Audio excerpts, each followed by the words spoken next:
ACT Cram, English Language Conventions, Inappropriate Verb Tense, 11th grade skill level, ACT Foundations, question 28. Me Medicine, Antidote Your Ignorance. ACT English Foundations, Verb Tense, question 28. Does the following text have an inappropriate shift in verb tense? If so, fix any verbs that don't match the tense of the verb in bold. On November 9, 1989, for the first time in over 30 years, Germans freely crossed the Berlin Wall, an infamous symbol of the Cold War. Today, modern office buildings and restaurants stand at the former site of the wall.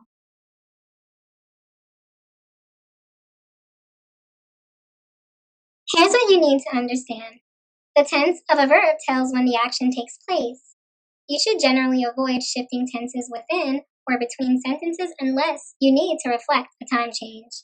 Let's take a look at this example. Kathy grew up in Cleveland, but now she lives in Pittsburgh. The sentence shifts to the present tense to reflect a time change. This is appropriate in this instance. We shift from Kathy's younger years, as indicated by the verb phrase grew up, and then to her present adult self with the verb lives. As I previously stated, this shift in tense is appropriate. Or check out this second example. Rachel grabbed the microphone and sings to the crowd. There is no need to reflect a time change, so both verbs should be in the same tense. The first featured verb, grabbed, is written in the simple, singular, past verb tense, so we know the singing also took place in the past. However, the second verb, sings, is written in the simple, singular, present verb tense. There is no need to reflect a time change. Both verbs should be in the same tense in this instance. Shifting the tense of the second verb to its present tense verb form is incorrect, because this creates inconsistency in the overall tense of the sentence. Change sings to its simple, singular, third person, past tense verb form to restore consistency. There you have it.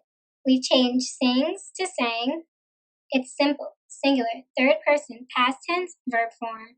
We have restored consistency in this sentence, and this new verb form is correct.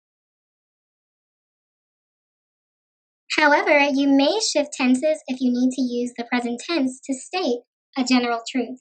You may also shift to the present tense to discuss the nature or contents of an artistic work, such as a book, film, or painting. This use of the present tense is called the literary present tense.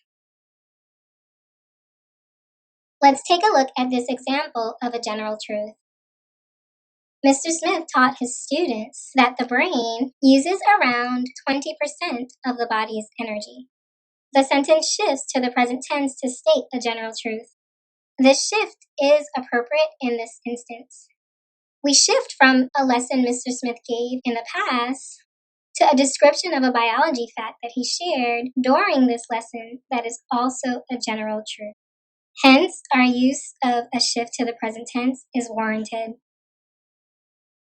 Let's take a look at this example of the literary present tense. Shakespeare wrote Romeo and Juliet in the late 1500s, but the play explores themes that are still relevant today. The sentence shifts to the present tense to discuss the nature and contents of the artistic work, Romeo and Juliet. This tense shift to the present is appropriate in this instance. All right, back to the original question, now for the solution. Look at the verb in bold, crossed. It is in the past tense. However, notice that the second verb, stand, is written as a simple, plural, third person, present tense verb form.